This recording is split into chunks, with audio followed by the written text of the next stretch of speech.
حضرت امام حسین رضی اللہ تعالیٰ عنہ یہ حضور کی اولاد پاک ہیں. پیروں کو نا تھوڑی مٹی لگ گئی.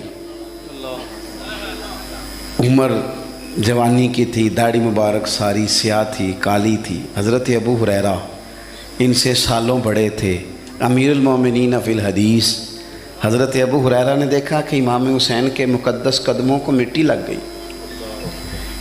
کسی سے بھی کہا جا سکتا تھا ذرا امام صاحب کی توجہ کرانا، یہ ذرا مٹی اتار دینا، لیکن حضرت ابو ہریرہ جھٹ سے اٹھے، اپنی پگڑی کھولی، اس کا پلو لیا اور حضرت امام حسین کے پیروں سے مٹی صاف کرنی شروع کر دی. کیوں کہ اہل فضل ہی کسی کی فضیلت کو جان سکتا، عزت والا ہی کسی کو عزت دیتا ہے. جس کے پاس وقار ہو. او میرے سنگیو، لوگوں کی باتوں میں نہ آنا، یہ تمہیں الجھا دیں گے، یہ تمہیں تفریق میں ڈال دیں گے، یہ انتشار برپا کریں گے. یہ وہ حسین جماعت ہے جو حضور کے سامنے بیٹھا کرتی تھی. ان سے پیار کرنا، ان سے محبت کرنا. آپ کبھی ترمذی کی ایک حدیث پڑھیں تو مر جانے کو جی کرتا ہے. حضور نے فرمایا تھا میرے صحابہ کے بارے میں اللہ سے ڈرنا، میرے بعد انہیں اپنی زبانوں کا نشانہ نہ بنانا. کاش کوئی ان جملوں کا درد سمجھ سکے. فرمایا رب سے ڈرنا، اور کریم فرمانے لگے جس نے ان سے محبت کی میری محبت کی وجہ سے محبت کی، اور جس نے ان سے عداوت رکھی میری وجہ سے رکھی. کبھی بھی کسی اور جو حضور کی اولاد ہے. صحابہ کرام نے ایک جگہ کچھ نذرانہ جمع کیا اور جمع کر کے کہا کہ حضور کی بارگاہ میں پیش کرنا ہے. اخراجات بہت زیادہ ہیں اور ظاہری وسائل اس ترتیب سے نہیں ہیں. یہ نذرانہ ہر مہینے پیش کرنا ہے. جب وہ لے کے حضور کی بارگاہ میں گئے نا تو اللہ نے قرآن نازل کر دیا. فرمایا محبوب ان سے کہہ دو لا اسألکم علیہ اجرا، میں تبلیغ دین پر تم سے کوئی اجر نہیں مانگتا. الا المودۃ فی القربى، بس میرے قریبیوں سے پیار کرتے رہنا، میرے قریبیوں سے محبت کرنا، پیار کرنا قریبیوں سے. یہ علی المرتضیٰ ہیں، یہ فاطمہ ہیں، یہ ان کا خاندان ہے، یہ ختیجہ ہیں، یہ عائشہ ہیں، یہ میمونہ ہیں، یہ حفصہ ہیں. ان سے پیار کرنا، میرے قریبیوں سے محبت کرنا. ہمارے دلوں میں حضور کی اولاد کا پیار ہونا چاہیے، طبیعتوں میں احترام ہونا چاہیے. ہمارا مزاج، ہمارا دل ان کے لیے دھڑکنا چاہیے. ہمارے لہجے، ہمارے انداز ہمیشہ ان کے حق میں نرم ہونے چاہیے. میں کہہ چکا ہوں سید کا صرف عقیدہ ٹھیک ہونا شرط ہے، باقی آپ تحقیق اور تفتیش میں نہ پڑیں، وہ جانے رب جانے. آپ کوشش فرمائیں ہماری اولادیں، ہم خود اور اہل فضل کا ادب کبھی نہ چھوڑیں. دوسری بات آپ سے یہ عرض کرنی ہے، اس کو اچھی طرح سمجھ لیں کہ قومیں اپنے اسلاف سے بڑی ہوتی ہیں. ہمیشہ بڑا ہم ہوتا ہی وہ ہے جس کا کوئی بڑا ہوتا ہے، جس کا کوئی بڑا نہیں ہوتا وہ کبھی بھی بڑا. یہ کچھ عرصے سے ٹرینڈ چلا ہے، اگرچہ یہ درست نہیں ہے. آپ کسی سنار کی دکان پہ جائیں تو اس نے اپنے پیچھے نا اپنے والد صاحب کی اور دادا کی فوٹو لگائی ہوتی ہے. حکیم کی دکان پہ چلے جائیں، کپڑے والی دکان پہ چلے جائیں تو اس نے پیچھے اپنے دادا کی، والد کی فوٹو لگائی ہوتی ہے. اگرچہ یہ درست نہیں، تصویریں نہیں لگانی چاہیے. تصویریں ان کے کیا، پیروں کی بھی نہیں لگانی چاہیے.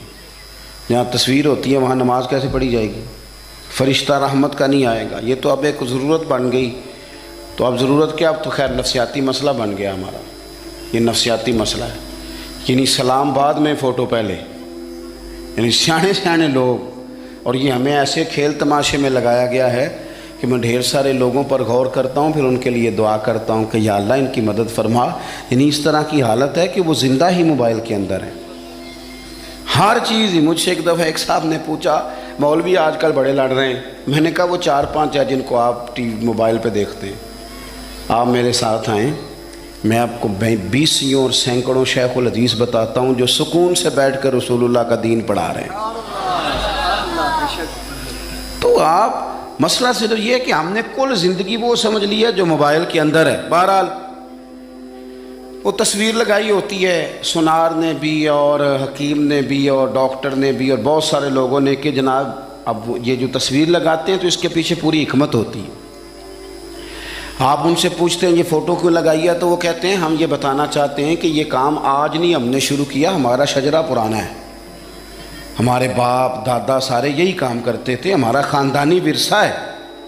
وہ ثابت یہ کرنا چاہتے ہیں کہ ہم پیچھے سے ہمارا ایک سلسلہ آ رہا ہے. ساری دنیا اپنے اکابرین کو، اسلاف کو، بڑوں کو ان کے زور پر بڑا ہونا چاہتی ہے. یہاں کچھ لوگ ایسے آئے ہیں جن کے نزدیک معاذ اللہ صحابہ ہی ٹھیک نہیں تھے، اہل بیت ہی ٹھیک نہیں تھے. آپ اپنی سند کیسے مضبوط کریں گے؟ اگر وہ اولین جو حضور کے سامنے بیٹھتے تھے وہی ٹھیک نہیں تھے تو پھر ان سے ہو کے جو دین آگے آیا اس کو تم کیسے ٹھیک مانو؟ ساری چیزوں کو مشکوک کرنا چاہتے ہیں. ہمارے بزرگوں نے، امام بخاری نے، امام مسلم نے محنت کر کے حدیثیں تلاش کی، اصول بیان کیے کہ یہ حدیث صحیح ہے، متواتر ہے، حسن ہے، ضعیف ہے، کیا ہے، اس کے اصول اور قاعدے بیان کیے.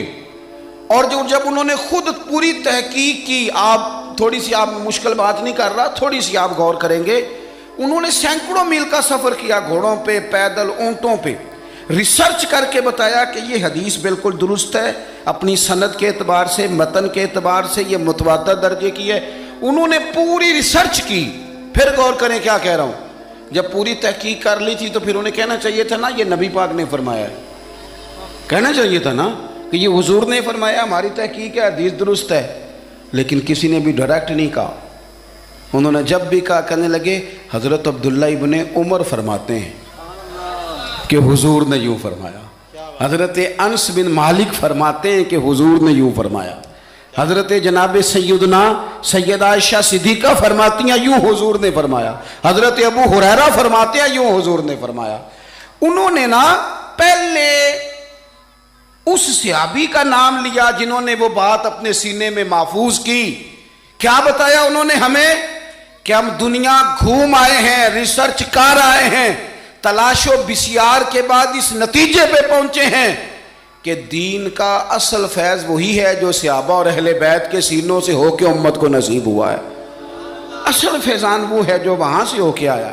تو ایک بات تو یہ کہ اہل فضل کی عظمت، اور دوسری بات کہ اپنے اکابرین کے ساتھ جوڑ کے رہنا، اور تیسری بات حضرت سیدنا امام حسین، حضرت امام حسن رضی اللہ تعالی عنہما، ان دو شہزادوں سے نا نبی پاک صلی اللہ علیہ وسلم نے جو محبت فرمائی ہے نا وہ بھی بڑی قابل دید ہے. حضور نے جو ان سے پیار کیا ہے. کچھ لوگ ایسے ہوتے ہیں کہ جن سے انسان جب پیار کرتا ہے، محبت کرتا ہے تو وہ بات نا دور دور نکل جاتی ہے، بات پھیل جاتی ہے. ان کے ساتھ نا میرے نبی پاک کا خصوصی لگاؤ ہے. اس کا مطلب یہ نہیں کہ ہر نانا ہی اپنے نواسے سے پیار کرتا ہے، یہ معنی نہیں. رسول پاک علیہ السلام جو کام بھی کرتے ہیں اللہ کی وحی کے ساتھ کرتے ہیں. حضور کا ہر کام وحی خدا ہے، اپنی مرضی سے حضور کوئی کام نہیں کرتے. تو نبی پاک نے جو بھی کیا ہے وہ امت کے لیے نمونہ ہے. حسنین کریمین سے جو حضور کا پیار ہے، جو نبی پاک علیہ السلام کی ان کے ساتھ والہانہ محبت ہے. اعلیٰ حضرت بریلوی نے حدیث لکھی ہے، راوی حضرت عثمان غنی ہے رضی اللہ تعالیٰ عنہ. حضور سید عالم صلی اللہ تعالیٰ علیہ وآلہ وسلم نے نا گھر میں پیغام بھیجا، فرمایا فاطمہ سے کہو ذرا حسن حسین کو تو بھیجے. یہ سارا دن ہی حضور کے پاس رہتے ہیں، سارا دن ہی، لیکن وہ جو والہانہ پن ہے، جو محبت ہے، جو ان کے ساتھ محبوب کا خاص لگاؤ ہے. سیدہ سے کہو ذرا شہزادوں کو بھیجے، تھوڑی سی دیر ہو گئی آنے میں. اعلیٰ حضرت فرماتے ہیں یوں لگتا جیسے سیدہ فاطمہ کپڑے نہیں ماں بدلنے لگتی بچوں کے، خوشبو نہیں لگانے لگتی. تھوڑی تیاری میں دیر ہو گئی تو محبوب نے نظریں جمائی ہیں اس حجرے کی طرف جہاں سے امام حسن اور حسین نے آنا ہے. رحمت کے عجب ہی جمیلے ہیں، حسنین یہاں پر کھیلے ہیں. تو دونوں شہزادوں جب دروازہ کھلا تو حضرت عثمان غنی کہتے ہیں بچے جب نکلے نا دونوں تو یہ کوئی 10 15 50 100 میل دور سے تھوڑی آ رہے ہیں، تو یہیں رہتے ہیں. محبوب کے قرب خاص میں انہیں سایہ کرم ہر وقت نصیب ہے. لیکن نبی کریم علیہ السلام کا جو والہانہ پن ہے، جو ان کے ساتھ حضور کا رشتہ محبت ہے، جیسے ہی دونوں شہزادے آئے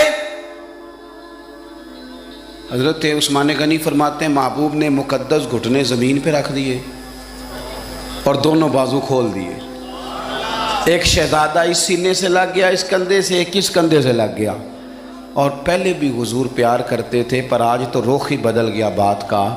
اللہ کے پیارے حبیب علیہ الصلوۃ والسلام فرمانے لگے، اے اللہ، یہ دونوں شہزادے کندھے سے لگے ہوئے، حضور فرمانے لگے، اے اللہ، میں ان دونوں سے محبت کرتا ہوں، تو بھی ان سے محبت فرما۔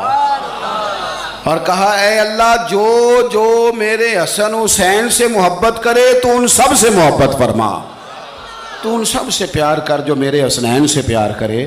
اللہ کے پیارے محبوب علیہ السلام کی محبت جب حضور کو، بھئی جس چیز کی طرف محبوب نے ایک دفعہ دیکھا ہے نا، وہ غار ثور میں حضور ایک دفعہ گئے ہیں، 3 دن قیام کیا، ایک دفعہ گئے، تو ہمارا تو کئی بار جانے کو دل کرتا ہے۔ جہاں حضور تھوڑی دیر قیام فرمائیں اس جگہ سے پیار ہو جاتا ہے، اور جن شہزادوں سے حضور اس والہانہ انداز میں پیار کریں، ان کی محبت، ان کا پیار ہمارے دلوں میں ہونا چاہیے، اور کچھ نہ ہمارے جذبات ہونے چاہیے، کچھ ہمارے جذبات میں والہانہ پن ہونا چاہیے ان شہزادوں کے لیے۔ آج کل نا ہمارے ہاں دور ہے تقریروں کا، پوسٹیں لگانے کا، اپنی اپنی اور ویسے بھی جو ہم لکھ رہے ہوتے ہیں، جو بول رہے ہوتے ہیں، وہ اپنے لیے نہیں ہوتا الا ماشاءاللہ، وہ تو سامنے والے کے لیے ہوتا ہے۔ وہ تو حضرت مجدد الفسانی رحمۃ اللہ علیہ کے حالات پہ ایک سیرت نگار نے لکھا ہے کہ آپ نے ایک شخص کو نا اپنے سلسلہ نقشبندیہ میں اجازت دی کہ اب آپ بھی آگے اللہ اللہ بتائیں، تربیت کریں، یہی طریقہ ہوتا تھا، تو ان کو خلافت دے دی، اب وہ سلسلہ طریقت میں آگے اشاعت سلسلہ کا کام کریں گے۔ کچھ عرصے کے بعد وہ خلیفہ صاحب نے حضرت شیخ کو خط لکھا، تو کہنے لگے، حضور آپ نے فقیر کو اجازت دی تھی، اب میں تقریر بھی کرتا ہوں، تدریس بھی کرتا ہوں، تصنیف بھی کرتا ہوں۔ تو حضرت فرمانے لگے، آپ بہت اچھے کام کر رہے ہیں، رب آپ کو برکت دے، پر یہ سارا کچھ تو آپ لوگوں کی اصلاح کے لیے کر رہے ہیں، کچھ اپنے لیے بھی کرتے ہیں، رات کو تہجد میں اٹھ جاتے ہیں، کچھ اللہ کے حضور رونا نصیب ہو جاتا ہے، کچھ آپ کو درود و سلام کی کیفیات نصیب ہوتی ہیں، یہ تو جو کچھ ہے الحمدللہ بہت اچھا ہے، قابل تعریف ہے، پر یہ تو آپ خدمت دین کا کام کر رہے ہیں نا، لوگوں کی، آپ اپنے لیے کیا کر رہے ہیں؟ یہ بھی تو مقام غور ہے۔ بہت ساری چیزیں آج ایسی ہیں جو تقریروں میں، تحریروں میں، لیکن ہمارے پرانے بزرگ جو تھے ان کا رنگ اور تھا، ان کا انداز والہانہ تھا، والہانہ۔